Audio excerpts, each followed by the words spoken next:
I'm going to talk a little bit about creating a pro-jobs, pro-growth economic strategy for the country. They're going to talk a little bit about job creation. And of course, that's exactly what needs to happen, is we need to create the environment at the federal level like we've created at the state level so that we grow our economy, we gain jobs, get people back to work, and then at the same time get some fiscal management, fiscal responsibility so that we get on top of our debt and our deficit. And so let me start by thanking these individuals for joining me today, but also really saying that I greatly enjoyed being here and being part of the Great Plains Young Professional Summit, because these are the young people with great ideas and who are going to create companies and products and services that are going to be the next Shields or the next Great Plains software. And so these folks that I'm using Steve is a great example of a relatively young professional who now has a company that's really expanding all over the country. But then also these other individuals as young entrepreneurs that are making exciting things happen and are going to be the exciting companies of the future. So again, like I say, the focus here today is creating a pro-jobs, pro-growth economic strategy. And let's start out for a minute on why we need to do that. And I've got a couple of charts I'll just point to briefly. Right now, unemployment in the country is 9.1%. We've got more than 14 million people who are out of work. The weekly jobless claims number is going up on the order of 400,000 new unemployment claims each week. And when you look at our fiscal situation, you can see that we're bringing in about $2.2 trillion in revenue, but we're spending $3.7 trillion in expenses. That's a more than $1.5 trillion annual deficit, and our total debt is now more than $14 trillion and growing. We're borrowing 40 cents of every dollar that we spend, and the national debt is growing $4 billion a day. So we need to get this economy going and growing, and we need to get a grip on spending and get our financial house in order. These charts, just briefly, this shows you our expense line, which is the red line. And as you can see, that continues to go up, our spending. The blue line is our revenue line, and that's not going up. And the way you change that, of course, is you get the economy to grow. That brings the blue line up, and you get a grip on spending. That brings the red line down. That's exactly what needs to happen. Over here, annual unemployment rates. And unfortunately, our unemployment rate, which had started down, is now trending back up again. The most recent unemployment statistic or rate that came out is more than 9%, 9.1% unemployment in the country. And as you can see, that compares with North Dakota. We're about 3.3%. Well, why the difference? I submit to you it's because we have a pro-growth, pro-jobs economic strategy for the state of North Dakota, and we've been working on it for more than a decade. A lot of people say, well, it's agriculture and it's energy, and that is certainly part of it. But you know what? There are other states with agriculture and energy, and they don't have the lowest unemployment rate. They aren't cutting taxes, and they don't have a surplus. And they're not gaining jobs like we are and drawing population to their state. So it is about creating the right environment. We worked very hard to do that in North Dakota, and now we have to work very hard to do that at the national level. And I would submit to you that a pro-growth, pro-jobs economic strategy comes down to three fundamental things. First, it's building a good business climate, building a strong business climate. Second, it's getting a grip on spending, controlling our spending. And third, it's the right kind of energy policy. Energy is an incredible opportunity. We've demonstrated that here in North Dakota. We have that opportunity nationwide. We need the right kind of energy policy. So a strong business climate, legal tax and regulatory certainty so that businesses can invest.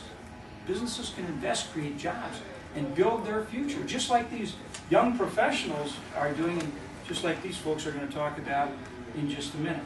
Second area is we've got to get our financial house in order. We have federal debt that's crowding out private investment, it's not just a huge issue for us today, it's a huge issue for our kids. We've got to get a grip on it. We've got to get a grip on it to create the kind of business environment where our businesses can invest and thrive and succeed. And third, we need the right kind of energy policy, not only because it's an incredible opportunity to create jobs, but also because low-cost energy is important to every business, and because it's a national security issue. We can't be dependent on parts of the world where they have very adverse interest to ours and don't want to see us do well. We have to be more self-sufficient when it comes to energy. So I'm just going to touch on some legislation in each of these areas that I'm sponsoring or co-sponsoring with other members of the Senate, and then I'm going to ask these gentlemen to make some comments on why it's so important they have this kind of environment. First, in the area of legal, tax, and regulatory certainty. Businesses have to have certainty to invest. When these individuals go out and invest shareholders' dollars, they need to know the rules of the road so they know they can make a return on their investment. How do they invest hundreds of millions of dollars, or nationally hundreds of billions of dollars? How do companies make that investment when they don't know what the legal, tax, or regulatory consequences are going to be? For example, right now, the current tax regime is good for less than 2 years.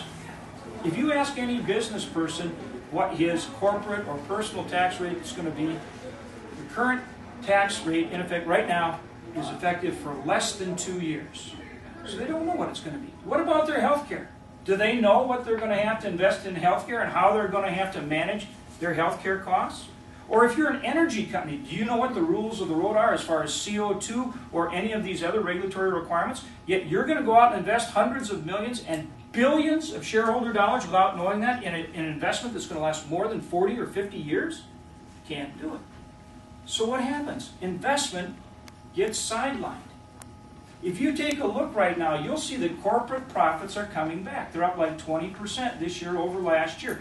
Corporate earnings are almost back up to where they were in 2008 before the recession. But people are going, well, why aren't they creating jobs? Because of this uncertainty. How can they invest and hire people and make those commitments if they don't know what the business environment is going to be? And that's the problem. And that's why I've sponsored legislation like Regulatory Responsibility for Our Economy Act. That's a bipartisan piece of legislation. And I'm just going to use a few of these examples so I don't go on too long. President Obama came out and issued an executive order 3 or 4 months back. And what he said in that order is that every single federal agency needs to review all its rules and regulations. And if they don't make sense, and if they aren't working, and if they aren't helping get things done, they need to be eliminated. That's what he said in that executive order. So myself and others, Pat Roberts from Kansas, said, good, let's put that into law. Let's codify that. Let's make darn sure that's what they're doing. So on a regular basis, every single agency is constantly looking at those rules and regulations, saying what are the costs, what are the benefits, and should it stay or should it go? That's the legislation. We need to reduce this regulatory burden and create more certainty. Companies are investing in North Dakota because we have low tax rates, but also because we have simple, straightforward, understandable regulations. They know that they can come here and they know what they have to do to get their business started. Some other examples is I've sponsored legislation in the FAA, Federal Aviation Administration Act, to allow concurrent airspace so that we can fly unmanned aircraft in our airspace along with manned aircraft. Now we fly them all over the world. But if we're going to continue to be the leader in aviation in this country, we got to do it here. Can't think of a better place to start than in that Grand Forks region where we've got all this UAS development. And my guess is David Batchelor can tell you a little bit about that because he's right in the middle of it. And the third thing I'll mention is the free trade agreements. The U.S.-Korean, South Korean free trade agreement, the Colombian and the Panamanian free trade agreement. These agreements have been pending since 2007. I'm giving the National Republican Radio address this week, Saturday morning, and I'm going to talk about how we need to ratify these trade agreements. I was just in South Korea. We ratify that trade agreement, it increases our trade with South Korea by $10 billion a year. $10 billion a year. That's almost 300,000 jobs.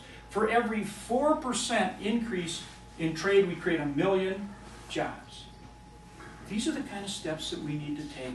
That's why I'm sponsoring legislation to do it. Second area, get a grip on spending. Myself and frankly, our whole Republican caucus, we have 47 senators on a balanced budget amendment. Look, cities balance their budget, states balance their budget, businesses balance their budget, families balance their budget.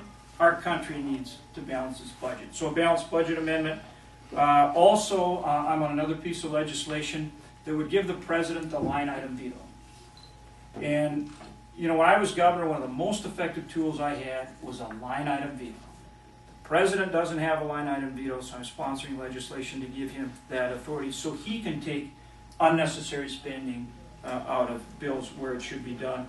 And the third one I'll mention is a biennial budget process. As you know, we don't have a budget right now, so essentially what we're doing is we put in legislation to say we should have a budget that goes 2 years. 1, so we get it in place. 2, so we live within it, and 3, so Congress has more time to look and really do oversight on expenditures and make darn sure that we live within that budget. And then the third area is the right kind of energy plan. And that's simply an energy plan that encourages the development of all our energy resources, both traditional and renewable sources of energy, with the latest technology that will help us produce more energy and do it with better environmental stewardship, and that will create these synergistic partnerships. Where have they done that? Anyone got it? That's exactly what we've done in North Dakota. Empower North Dakota, that's the approach that we took. And, you know, it'd be great if we could do it as one big comprehensive plan, but the reality is I think we're going to have to do it the same way we did it in North Dakota, and that's a piece at a time, a brick at a time. We built that plan over 10 years. Each session we put the pieces in there, and we're going to have to put those building blocks together at the federal level too, because every time somebody walks in with the whole plan, somebody doesn't like this aspect or that aspect, and so it just stops. And so we've got to move the things we can move, and we've got to build this thing piece by piece, and we've got to have the kind of comprehensive plan for this country that we work very hard to build here in North Dakota. And I'm on some legislation to do that, the EPA Fair Play Act, the Gas Accessibility and Stabilization Act, Defending America's Affordable Energy and Jobs Act, all different aspects of building that plan. And that's absolutely what we need to do, not only to create jobs, but to make our country secure for the future. Okay, that's where I'm coming from, where I think we as a country need to come from in terms of getting this economy going, getting a grip on spending, getting our debt under control, creating a brighter future for our kids, instead of a big debt for our kids. And we've got to get that going. And now you need to hear from some of the guys that are actually going to create those, that are creating those jobs right now. And there's others in the room here too that just great entrepreneurs. And you know, that's what it really comes down to. We create the environment. These guys and many others create the jobs. And that's what we need. And I'm going to start with Steve Shield.